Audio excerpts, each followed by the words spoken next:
2 Samuel 5. All the tribes of Israel came to David at Hebron and said, "We are your own flesh and blood. In the past, while Saul was king over us, you were the one who led Israel on their military campaigns. And the Lord said to you, 'You will shepherd my people Israel, and you will become their ruler.' When all the elders of Israel had come to King David at Hebron, the king made a covenant with them at Hebron before the Lord, and they anointed David king over Israel. David was 30 years old when he became king, and he reigned 40 years. In Hebron, he reigned over Judah 7 years and 6 months, and in Jerusalem he reigned over all Israel and Judah 33 years. The king and his men marched to Jerusalem to attack the Jebusites who lived there. The Jebusites said to David, "You will not get in here. Even the blind and the lame can ward you off." They thought, "David cannot get in here." Nevertheless, David captured the fortress of Zion, which is the city of David.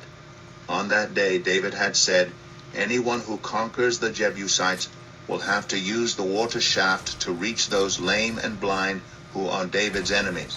That is why they say, 'The blind and lame will not enter the palace.'" David then took up residence in the fortress and called it the City of David. He built up the area around it from the terraces inward, and he became more and more powerful because the Lord God Almighty was with him. Now Hiram, king of Tyre, sent envoys to David, along with cedar logs and carpenters and stonemasons, and they built a palace for David.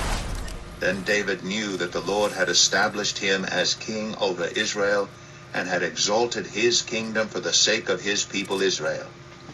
After he left Hebron, David took more concubines and wives in Jerusalem, and more sons and daughters were born to him.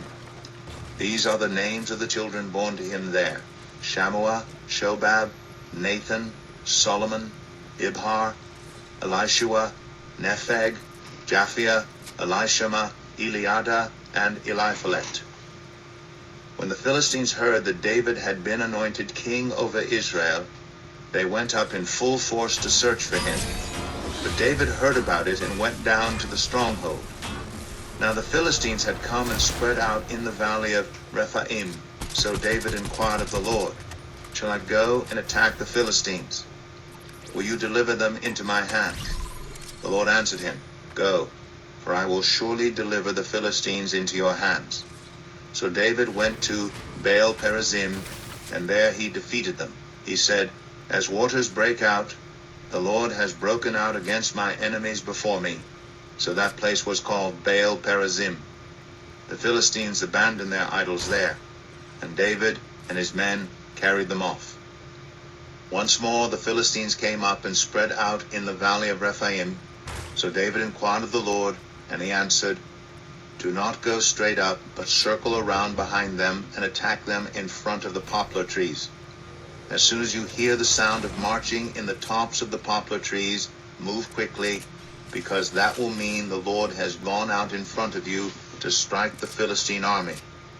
So David did as the Lord commanded him, and he struck down the Philistines all the way from Gibeon to Gezer.